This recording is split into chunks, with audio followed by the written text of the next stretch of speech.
Hey guys, what's up? My name is Sean Wayne today para pag-usapan natin ang bagong discovery. Sino ba naka-discover dito?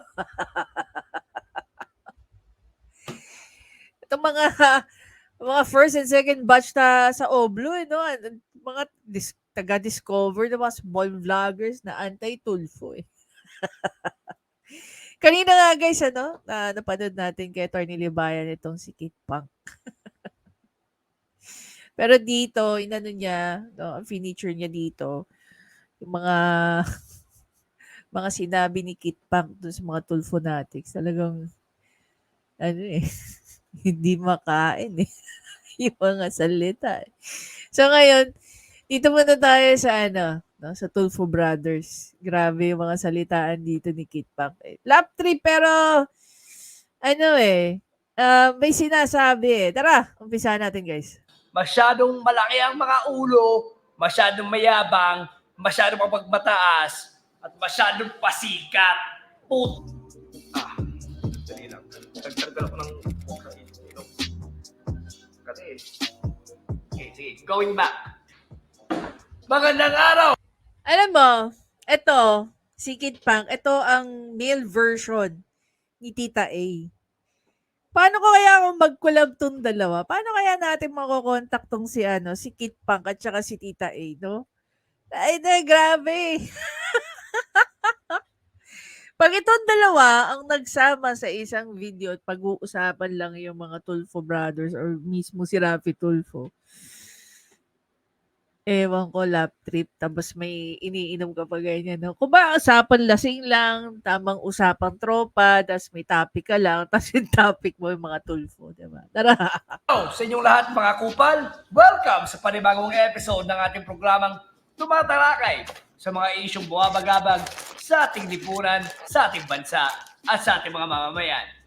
Ako ang inyong host na si Keith Pang at ito ang bagong liwanag. Sa episode natin ngayong araw, gusto ko lang maglabas ng sama ng loob sa isang pamilya na mga kalalakihan na ina, masyadong malaki ang mga ulo, masyadong mayabang, masyadong mapagmataas, at masyadong pasikat. Ina, yung Tulfo Brothers na yan. Yung apat na magkakapatid na mga lalaki na mga matatandang gurang na ina. Grabe. Alam mo, in fairness, no,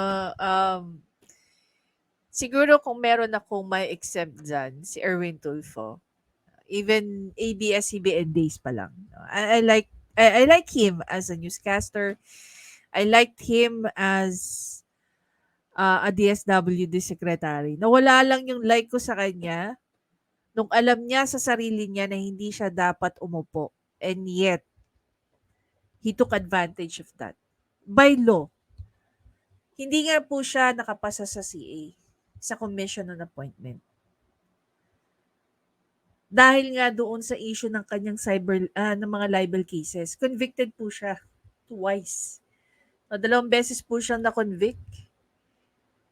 One of my most viewed videos, yung pagtatanggol ko kay Erwin Tulfo, nung siya ay tumatawag sa DSWD at that time, dahil meron lang sana siyang gustong itanong.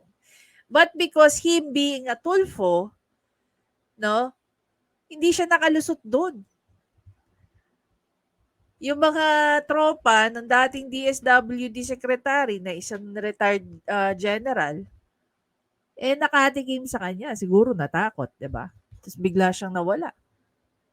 Lagi pa rin lumalabas sa ating mga telebisyon, sa ating mga radyo, at sa social media.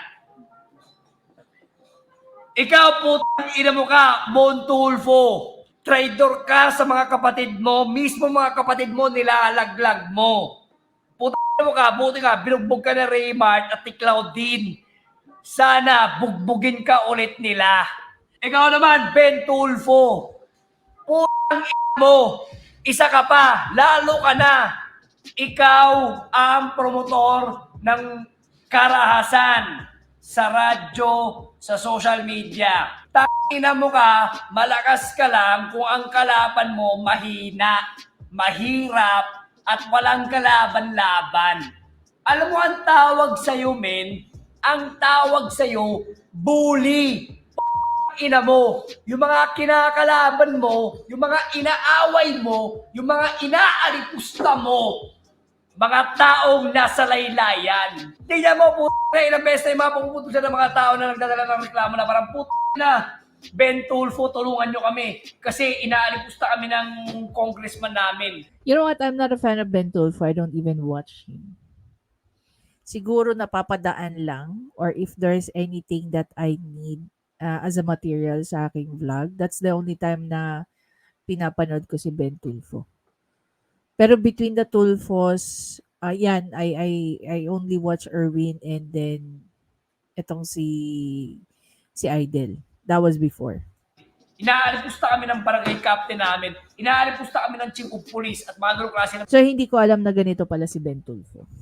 mga shit. Asan ka noong mga panahon na yun? Ina mo ka, nagtatago ka. Alam mong ginagawa mo, that is beyond our jurisdiction. You know, we can't do anything about that. Ina mo ka, yung accent mo, peke, ina mo. Kaya ikaw, Ben Tulfo, makinig ka. Kung nanonood ka ng programa ko, ina mo, ibalik nyo na yung 60 million na kinuha nyo mula sa pera ng taong bayan. Ina mo ka, isa ang scammer, isa ang duwag, isa ang manluloko, isa ang magdanakaw. At So, sino pala ang sino nga pala yung mahilig magtawag ng scammer na walang kayang patunayan? 'Di ba? Na itinatak sa isang magkapatid na walang ginawa kundi lang naman para tumulong sa mga kabataang walang kakayanan na makapag-aral. Sino 'yon? Yung ilang beses tinawag na scammer yung magkapatid. Tapos ngayon may nagsasabi sa kanila na scammer din sila. Grabe. At eto pa, Alam kaya ni Idol ang pakiramdam pag sila naman ang tinawag na scammer gaya ng ginagawa rito ni Kid Punk.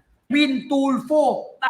Mo, isa ka pang mayabang, gago ka, ina mo. Akala mo, makakalusot ka sa lahat ng pagyayabang Take note, may notes din siya, no? Ayos yan. mo, sa lahat ng pagmumura mo, sa lahat ng pang-iinsulto mo, sa radio show mo at sa social media. O, ngayon, minura-mura mo yung sa DSWD. O ano na pa? There you go. Now you're talking.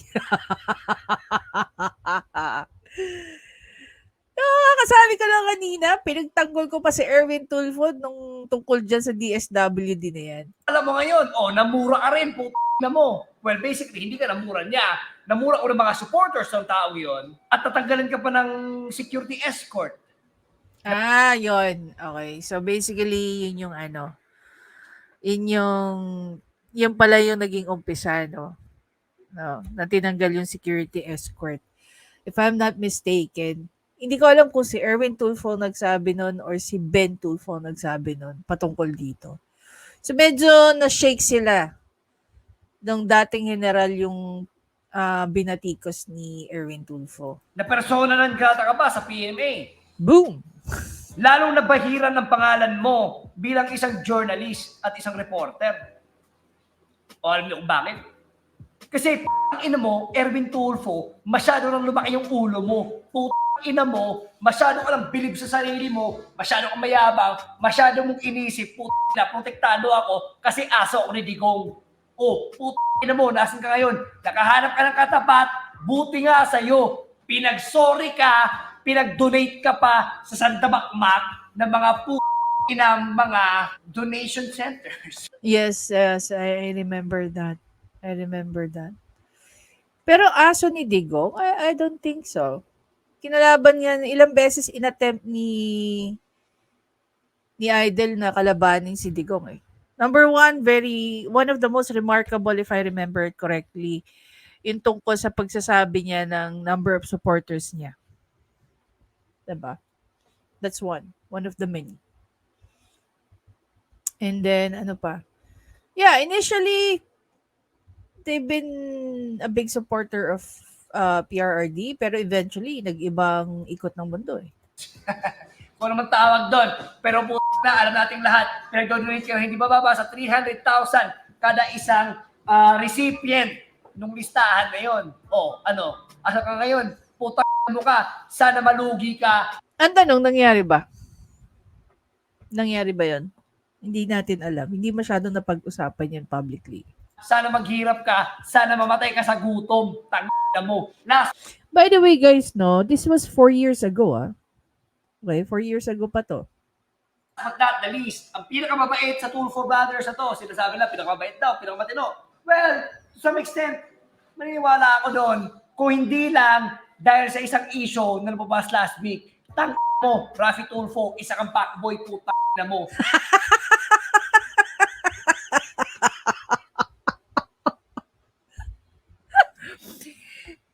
Speaking of Pacboy, you know what, guys? Nung dumating ako rito noong 2019. So, I came back noong 2018 before Christmas, before New Year. Dumating ako dito. And then may mga pamangkin kasi ako na ano eh. Yung mga agwat ng age ng mga pamangkin ko iba-iba. So, may mga pamangkin ako na almost 10 years lang ang gap sa akin. May mga pamangkin din ako na about 20 years ang agwat sa akin. Now, narinig ko yung term na jowa. Narinig ko yung term na fuckboy. Mayroon ako narinig na sad boy, na sad girl. So, what the hell are those things? So, yung jowa pala is boyfriend or girlfriend. Okay. And then, yung fuckboy, yun daw yung mga babaero kinda guy. You know? But naalala ko, shoutout to, to Kuya John Bermudez na dyan sa Bulacan. Mahilig siyang magloko na sabi niya, pang fuckboy, yung mga Vios daw. Kotse daw ng mga fuckboy, yung mga Vios. So, shit, sabi ko, tangina, I really need to, I need to catch up with the terms na ginagamit ngayon. Anyway, balikan natin to si Kit Punk. Kinakasuhan ka ng dati mong asawa ng bigamy. Kasi nagpakasal ka, may dati kang asawa, nagpakasal ka ulit, napaka-bobo mong puto mo ka, yung mga kapatid mo, ang daming sinasabi, alam namin yung batas, marami connection sa batas, puto naman ganito, o ikaw mismo hindi mo alam, mo, kaya kinusuhan niyo ng bigamy. Kaya sinasabi ko sa iyo, Rafi Tulfo, matalo ka sana sa kaso mo, puto ina mo. Wow! Sa totoo lang, imagine mo, 4 years ago, people are already aware about the case.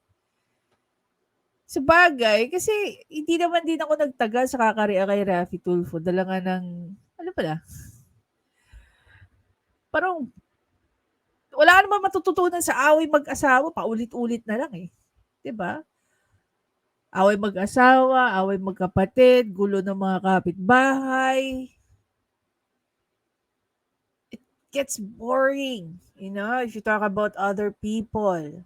Inabol ko lang dati if there's something I can learn about the law or other processes na hindi tayo aware.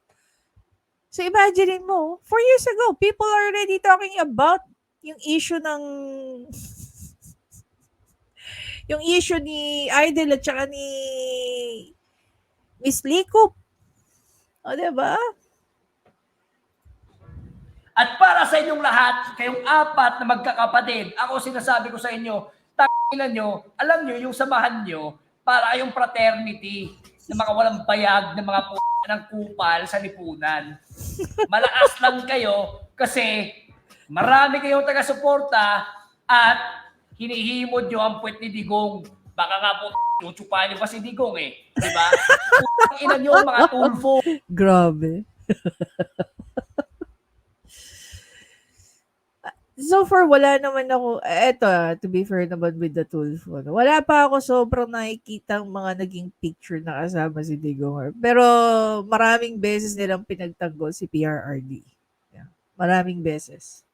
Matagal na kayong ganyan. Matagal na kayo nang-aalipusan ng mga alipin.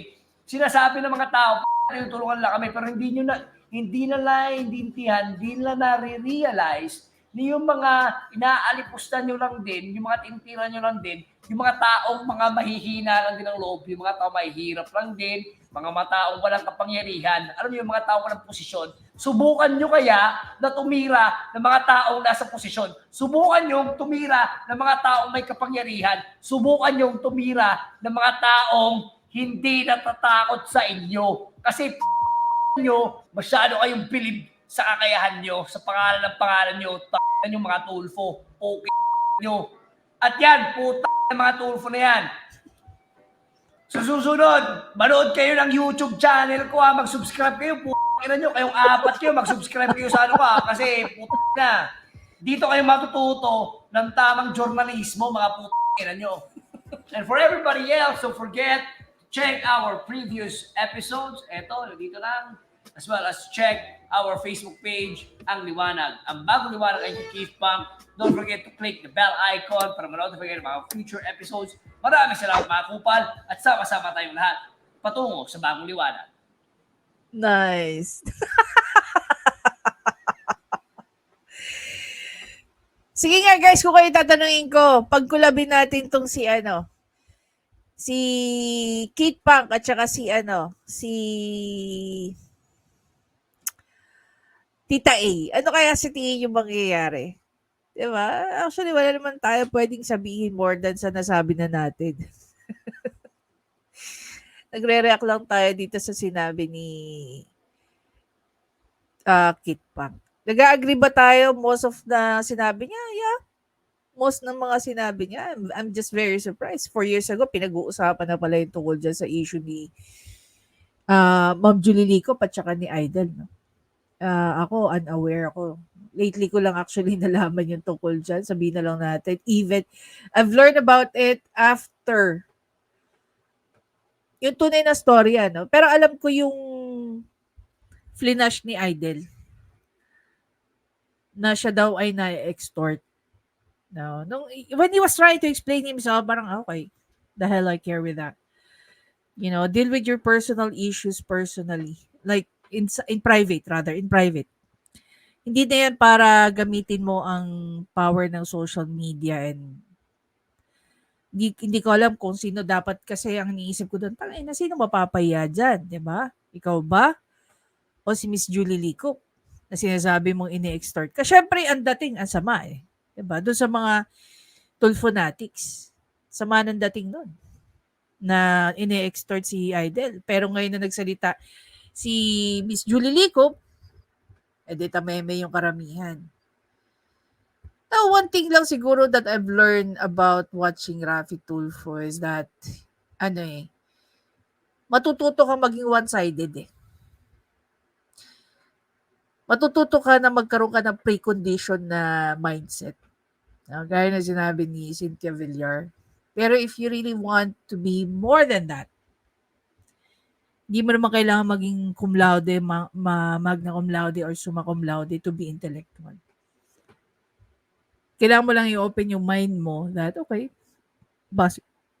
possible to mangyari. Possible to mangyari. You really have to learn na lagi meron two sides of the coin. Pareho may istorya yan eh. Sabi nga nila, meron daw tatlong truth. Your truth, her truth, and the truth. And sino lang makaka-break nun para malaman natin kung sino ang may hawak ng the truth? Korte. Diba? Korte. Anyway guys, again, maraming salamat sa panonood. Please don't forget to subscribe, like, and comment.